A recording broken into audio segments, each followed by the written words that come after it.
დღეს გაჩვენებთ, რა პროცესს გადის ხორც პროდუქტის ანამ დახლებამდე მივა და შემდეგ უკვე თქვენს სახლამდე. როგორ მზადდება ძეხვები და სოსისები.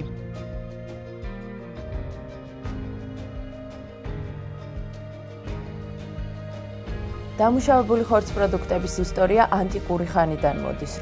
ახალი საწარმო გაიხსნა ძალიან დიდი და ლამაზი.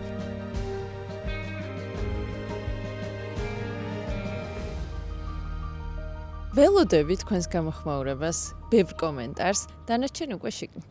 გამარჯობა, დღეს რეჰანის ოდნავ განსხვავებული ეპიზოდი დაიდება. ნიკორას ახალი საწარმოს გახსნაზე ვართ.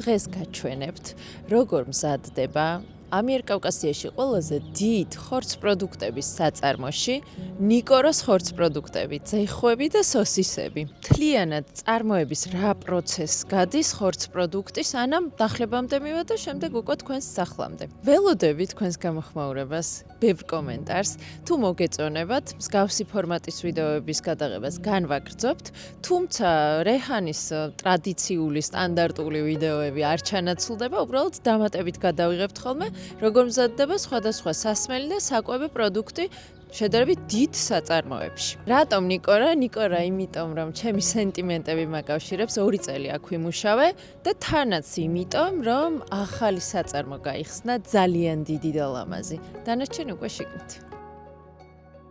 ნიკორა დამოუკიდებელი საქართველოს ისტორიაში შექმნილი ერთ-ერთი ყველაზე დიდი ისტორიის მქონე ბრენდია.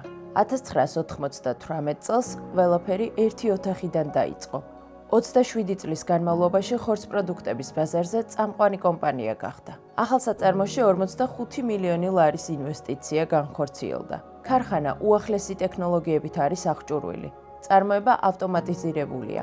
დამონტაჟებულია RFID სისტემები, რაც უზრუნველყოფს პროცესების სრულ კონტროლს, ეფექტიან მართვასა და პროდუქციის მაღალ ხარისხს. ქარხანა ენერგოეფექტურია, ენერგოსაჭიროების დიდ ნაწილს მზის პანელები ფარავს. საწარმოში 500-მდე თანამშრომელია დასაქმებული. ქარხანა დღე-ღამეში 46 ტონა ხორც პროდუქტს აწარმოებს.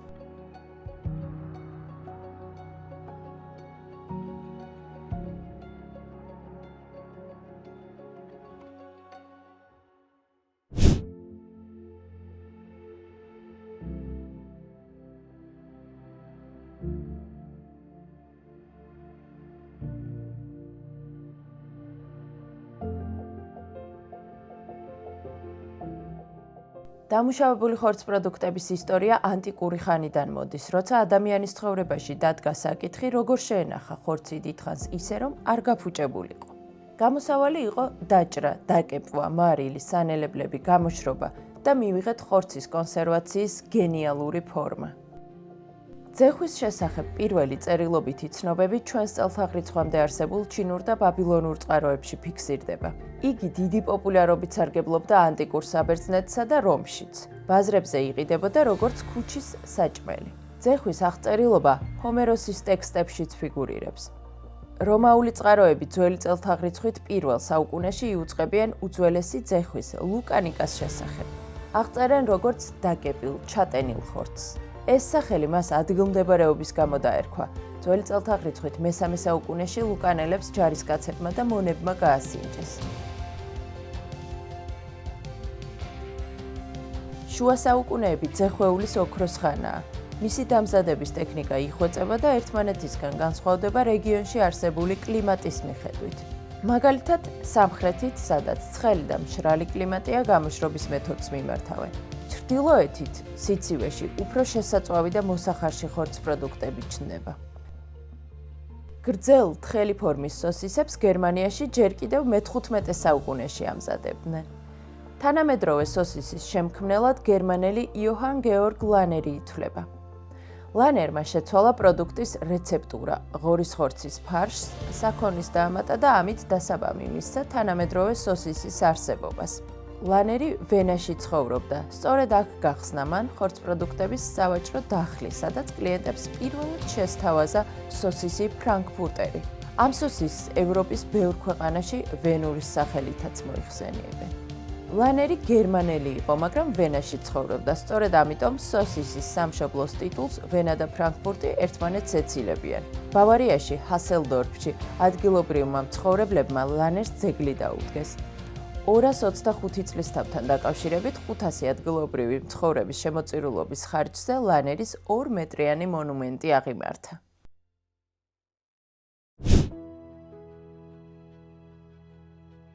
საწარმოს პირველი უბანი არის ადგილი, სადაც ნედლეული შემოდის და იწყება დამუშავება. გაყინული ნედლეულის იმპორტი ევროპის რამდენიმე ქვეყნიდან და ბრაზილიიდან ხორციელდება. პირველ უბანზე ნედლეულის შემოსვლისთანავე იწყება სააღრიცხვო პროგრამით მისი აღრიცხვა. RFID ტექნოლოგიის მიერ აღირიცხება რა ეტაპს გაივლის თითოეული ნედლეული. ქარხნის ყველა დარბაზში, სადაც წარმოების პროცესი მიმდინარეობს, განთავსებულია მონიტორები. საწყის ეტაპზე თანამშრომლებს ინფორმაცია შეყავთ, რომელი პროდუქტის დამუშავება იწყება. ამის შემდეგ ყველა დარბაზში თითოეული ოპერაციის შემდეგ ხდება მონაცემების შეყვანა. RFID სისტემის მეშვეობით შეცდომა წარმოების პროცესში მინიმუმამდე არის დაყვანილი.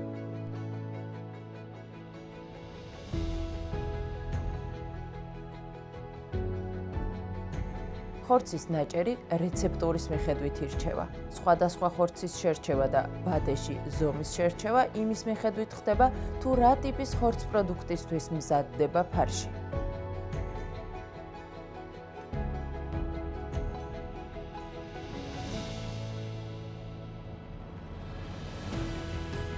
გატარებული ხორცი სამაცივრე კამერაში შედის, სადაც ტემპერატურა 0-დან 4 გრადუსამდეა. ხორცის გამოყენება რამდენიმე საათის განმავლობაში ხდება.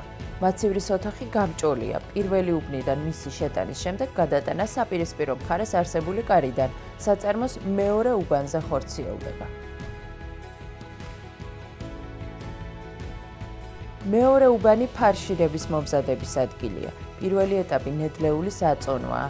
საჭირო წონა რეცეპტის მიხედვით განისაზღვრება.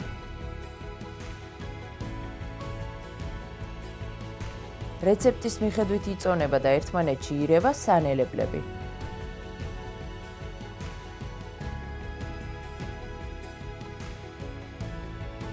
აწონილი ხორცი და სანელებლები მოთავსდება სპეციალურ დანადგარში. მოწყობილობა ყველაფერს ერთმანეთში ურევს და გამოდის მზა ფარში.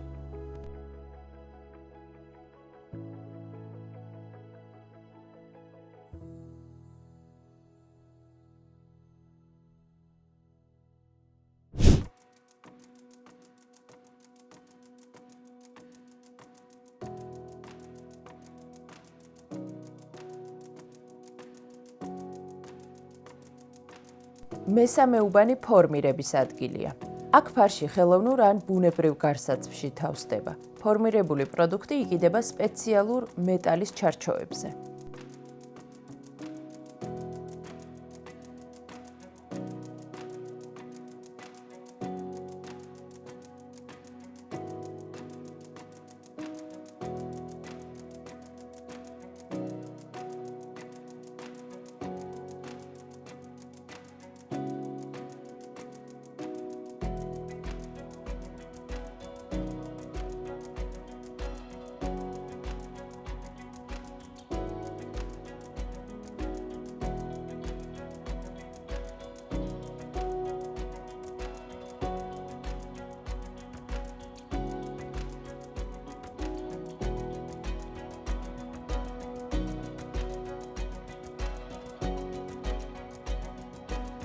ფორმირების უბნიდან პროდუქტი თერმულ უბანზე გადადის. აქ შუალედური პროდუქტის თერმულად დამუშავება ხდება. თერმულად დამუშავება პროდუქტის შებოლვას და ხარშვას ნიშნავს. ნიკორას ნებისმიერი პროდუქტი თერმულად დამუშავებულია. ეს იმას ნიშნავს, რომ სოსისის მირთმევა ცივ, მოუხარშავ მდგომარეობაშიც შეიძლება. მისი მოხარშვა მხოლოდ გემოების გახსნას ემსახურება.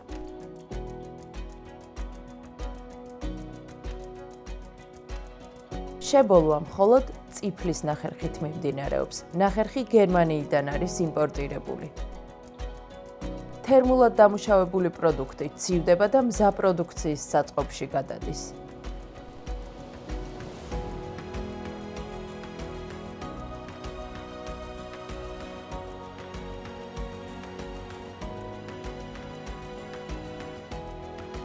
ნიკორას ხორცს პროდუქტების ასორტიმენტში პრემიუმ ხაზის მეტაბლეს ნაწარმიც შედის. მეტაბლე ნედლად შებოლილი ძეხვეულის, შაშხების და სოსისების 20-მდე სახეობას აერთიანებს. მათ შორის ლანერის მიერ შექმნილ ზემოთ ხსენებულ ფრანკფურტერს.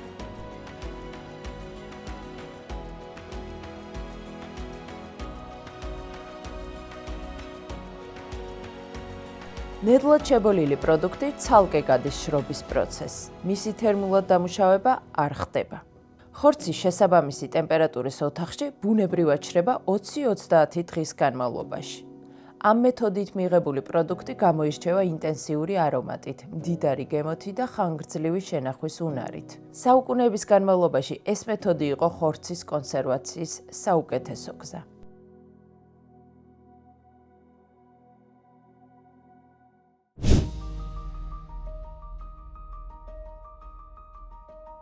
შესაფუთ უბანზე მზა პროდუქტი ორნაირ შეფუთვაში ნაწილდება.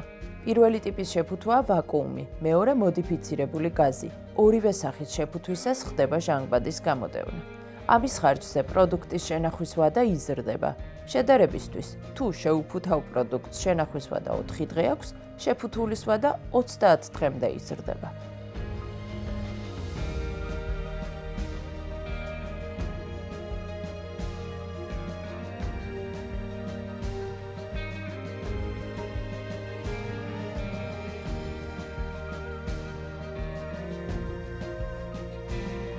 შეფუთული პროდუქტი სპეციალურ მანქანებში იტვირთება და მაღაზიის დახლებამდე მიდის.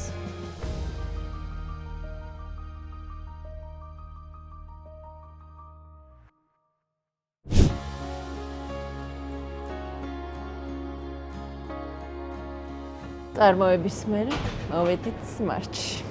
ესპრესო შენც?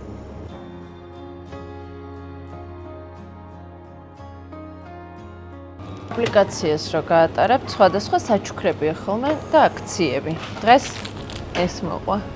შემდეგი ეპიზოდი გვექნება გუდაურიდან. სუყე ეპიზოდი უნდა იყოს წესით, იმიტომ რომ გადავიღებთ რა ვჭამოთ გუდაურში ასვლამდე და გუდაურშიდან ჩამოსვლისას გზად. გადავიღებთ აპრესკის, ანუ სრიალის მერე გართობის ამბავს, ბარს გუდაურში, ანუ საღამოს გართობას და კიდე ცოტა გუდაურის ისტორიასაც მოგიყვებით. კარგად!